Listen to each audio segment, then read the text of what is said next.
Meu irmão, eu quero hoje conversar com você sobre Jesus quando ele afirma: Eu sou a porta. Essa afirmação de Jesus ela é magnífica. Está lá no Evangelho de João, no capítulo 10, versículo 9. Jesus escreve assim: Eu sou a porta.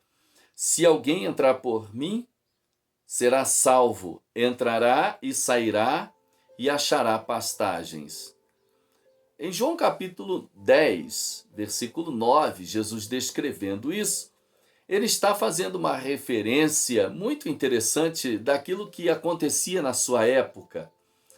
Os pastores, eles tinham dois tipos de aprisco. Um ficava na cidade, onde era um aprisco grande que cabia todo o rebanho de todos os pastores. Tinha apenas uma porta.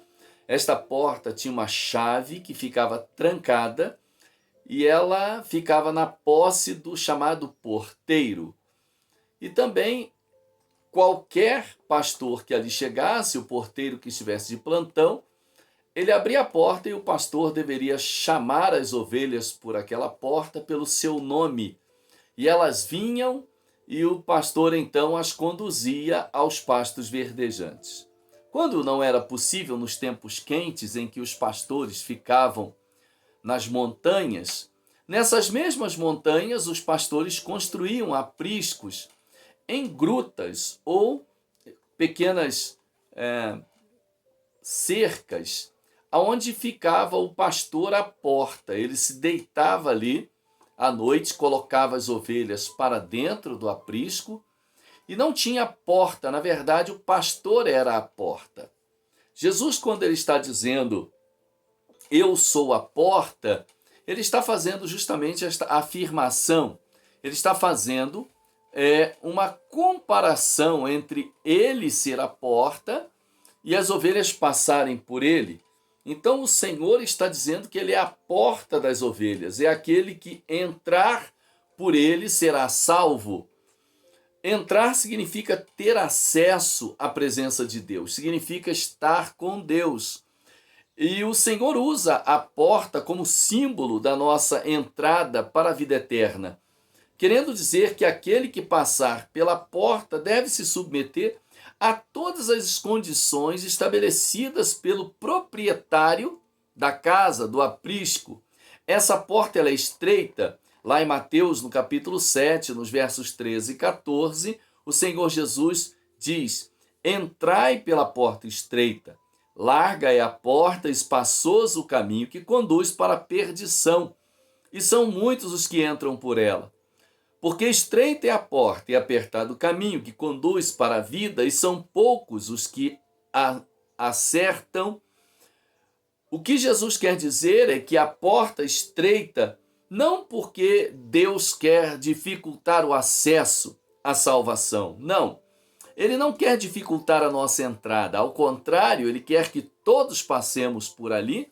Ela é apertada porque naquela época os pastores iam chamando as ovelhas pelos seus nomes, iam contando, e é por isso que Jesus, em outro momento, ele conta a parábola da 100ª ovelha, a que faltou. O pastor contou 99 e ele as deixou ali em segurança e foi buscar a 100ª que estava ferida. E aí nós percebemos que o Senhor ele não está aí dificultando a nossa entrada, não. É para ele ver, olhar e conferir aquelas ovelhas que são dele, que estão passando pela porta. Ele não pode falhar ou errar nessa contagem, porque ele ama e conhece a cada ovelha pelo nome. Ele conhece a mim e a você pelo nome. Isso chama-se intimidade, capacidade de conhecer, de reconhecer. Por isso, é importante estar com Jesus e ter paz no coração, porque o Senhor, ele nos conhece, ele sabe quem somos, ele nos conhece segundo Davi, ele nos teceu no ventre da nossa mãe, ainda informe, sem nenhuma formação. O Senhor já sabe quem somos, ele nos conhece pelo nome e ele sabe o que somos. Ele nos conhece com profundidade, logo, ele não está dificultando a entrada, a porta é estreita, porque se nós estivermos inchados com os nossos egos, inflados pelas nossas autossuficiências, o Senhor então ele vem e ele não nos permite entrar no aprisco porque a porta é estreita e não cabe pecados, esses tipos de coisas lá dentro, agarrado às suas ovelhas. Não. Por isso ele fala entrar por mim. Significa que estamos incluídos e identificados nele. E tudo o que é dele é meu, é nosso. O seu sofrimento é nosso sofrimento, a sua morte é a nossa morte, a sua ressurreição é a nossa ressurreição e a sua vitória é a nossa vitória. Quão maravilhoso é para os filhos de Deus quando são provados, tentados, humilhados, e só de pensar que Deus vê o nosso sofrimento, as nossas lutas, as nossas angústias, as nossas dores, isso já traz paz ao nosso coração, isso traz tranquilidade. Em tempos como esses, de incertezas, tempos onde o medo, o pavor, a angústia, às vezes a ansiedade bate à nossa porta, nosso coração fica aflito, o Senhor vem com uma palavra de paz e esperança, dizendo: eu sou a porta, você é minha ovelha, entra aqui, fica comigo, entra em mim e você vai encontrar paz, afinal ele é o príncipe da paz. Perante os seus olhos nós brilhamos sempre, em todo o fulgor de Cristo, revestidos de toda a graça divina. Por isso em Efésios 4:24, Paulo escreve uma coisa fantástica: e vos revestis do novo homem, criado segundo Deus em justiça e retidão, procedentes da verdade. Após sermos revestidos de Cristo, nossa justiça, o Espírito Santo vai bordando, vai tecendo em nós a vida de Deus em nosso interior. O Espírito Santo vai bordando nas nossas vidas a beleza do Senhor, até que no mais íntimo do nosso viver, as virtudes de Cristo se expressam e são manifestas nas nossas atitudes. Os homens, ao considerarem os filhos de Deus, veem apenas as nossas imperfeições, as nossas falhas, os nossos erros. Mas, diante de Deus, nós não temos defeitos, porque Cristo completa o que falta. Glória a Deus por isso, né? Graças a Deus, porque os homens veem os nossos defeitos, as nossas imperfeições, porque são incapazes de ver o invisível. E, portanto, o juízo que fazem é sempre falso, imparcial, não contém a verdade na sua totalidade. Porém, quanto mais nós nos aproximamos de Deus e compreendemos pela fé a verdade objetiva, tudo aquilo que somos em Cristo, tanto mais profunda a prática nossa, real, a nossa obra que em Cristo vai sendo construída de forma subjetiva, não visível dentro de nós, vai se tornando parecida com Cristo em nosso exterior. Entrará e sairá e achará pastagens. Foi o que o Senhor disse.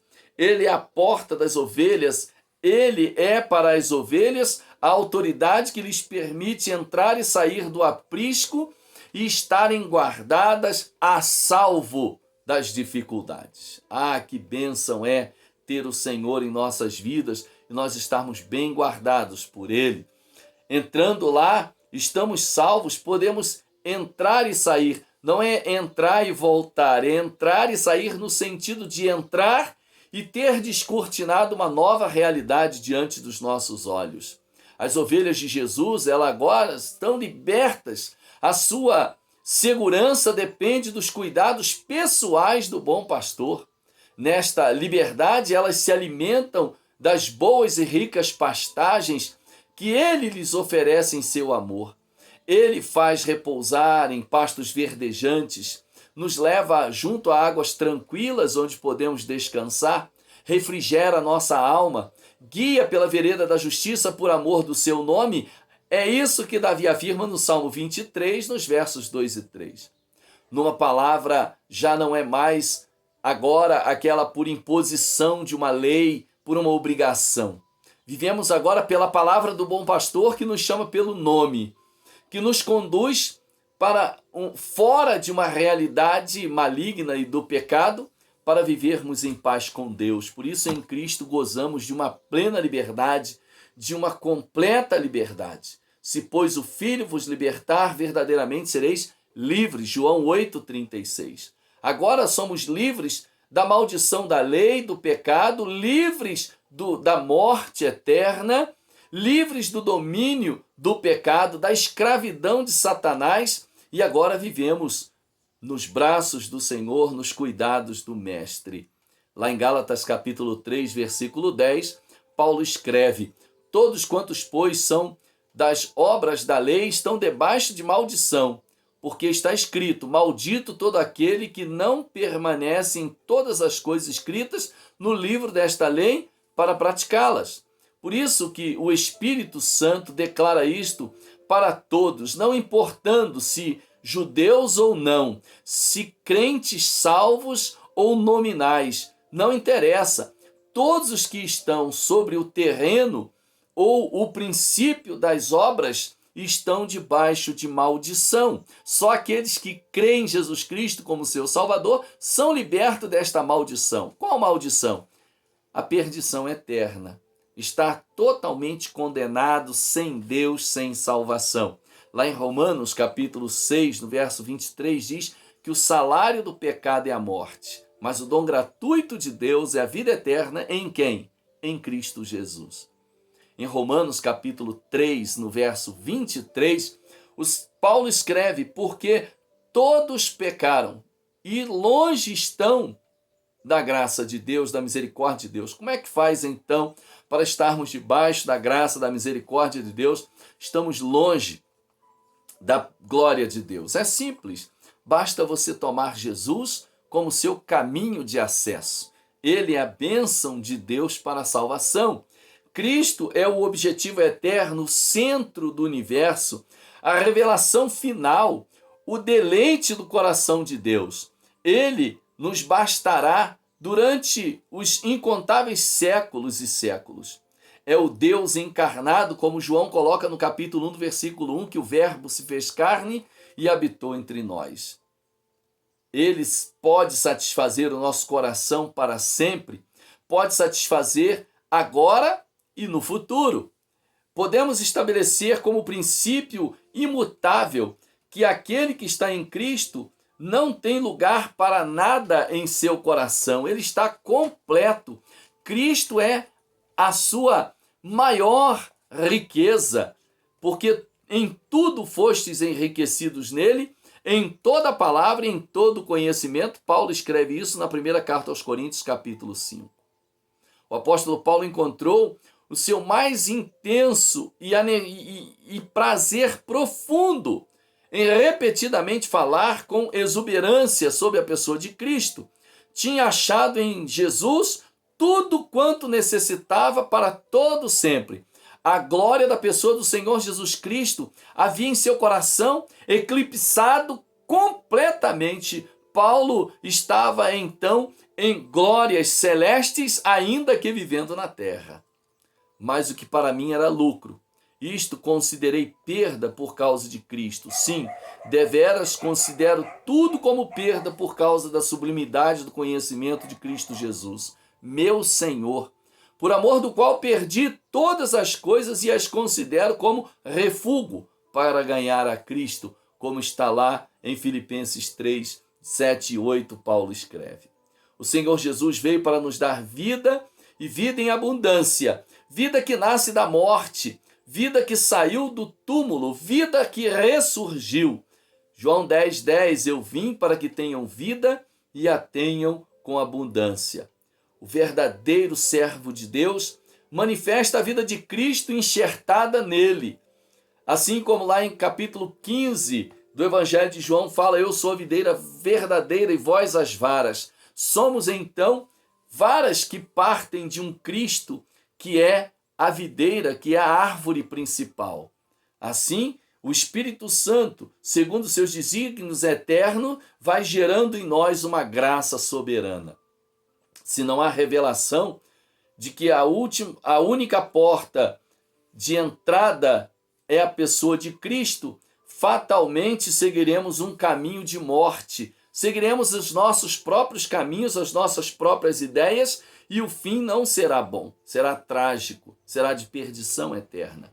Todas as nossas obras anteriores a Cristo, a implantação dessa nova vida de Jesus em nós, não são mais que obras mortas das quais a nossa consciência deve ser purificada delas, deve ser arrancada de nós, como o escritor aos Hebreus escreve no capítulo 9, no verso 14, quando ele diz: muito mais o sangue de Cristo, que pelo Espírito eterno a si mesmo se ofereceu sem mácula a Deus, purificará a nossa consciência de obras mortas para servirmos ao Deus vivo. Assim, pois, todo esforço feito com o fim de obter a vida é obra morta. Qualquer coisa que você faça não tem fundamento, não é possível. Adão e Eva, com o seu pecado, tentaram fazer folhas de figueiras para esconder a sua vergonha na sua nudez expressa pelo pecado que havia cometido. Por que antes eles não tinham vergonha? É porque não havia pecado. Eles não haviam enxergado o pecado. A nudez ali era santificada em Deus. Agora a nudez revelava a nudez da alma que estava longe de Deus e perdido. Por isso Cristo é a única vida verdadeira, é a única fonte de onde podem emanar tudo de bom, inclusive as boas obras. Nós, salvos, não fazemos boas obras para ir para o céu. Ao contrário, nós fazemos boas obras porque nós agora somos cidadãos dos céus, somos filhos de Deus, amamos a Deus e amamos ao nosso próximo. Pois somos feitura dele, criados em Cristo Jesus para boas obras, as quais Deus de antemão preparou para que andássemos nelas. Efésios 2:10. João, quando foi arrebatado aos céus, viu a porta aberta e lá estava o trono de Deus. A porta de entrada dos céus se chama Jesus Cristo. A cruz abre o caminho para o céu. Depois destas coisas, olhei e eis que não somente uma porta aberta no céu. Apocalipse 4:1. Somente uma porta aberta no céu. Entenda isso. Jesus Cristo é o único meio de salvação para você. Que o nosso Pai Celestial abra o nosso coração, o nosso entendimento para vermos a porta aberta. Você que é salvo, glorifique a Deus porque a porta foi aberta e você entrou por ela. Jesus é o seu bom pastor. Você que ainda não é de Jesus, pense nisso. Lembre-se, Jesus Cristo é a porta de salvação para você e Ele, somente Ele tem poder de dar a você acesso e segurança ao céu. Creia nele, abra o seu coração e o entronize na sua vida, em nome de Jesus. Vamos orar? Pai querido, muito obrigado porque Tu és um Deus que salva. Jesus Cristo é o bom pastor que nos conduz a pastos verdejantes. A Tua palavra garante isso e nós desfrutamos disso. Pedimos ao Senhor que em nome de Jesus nos ajude a, como ovelhas de Cristo, segui-lo, ouvir a sua voz sempre, estarmos guardados no seu aprisco. Abençoe, Senhor, aqueles que são teus servos, que são tuas ovelhas, mantenha-os firmes no caminho. Guia-os pela vereda da justiça, por amor do teu nome, como a tua palavra diz. E aqueles que ainda não te conhecem, ó Deus, dá uma oportunidade de salvação, traga-os para perto de ti, ajuda-os a entender a tua palavra, abre a mente, Senhor, e o teu Espírito Santo ilumine com uma palavra de salvação. Em nome de Jesus que nós a ti oramos. Amém. Que Deus te abençoe, que esta palavra encontre espaço na sua vida, no seu coração, e que Cristo seja entronizado na sua mente. Contribua conosco, compartilhando essa mensagem para muitas pessoas da sua família e faça com que ela chegue a muitos. Em nome de Jesus, que Deus te abençoe. Amém?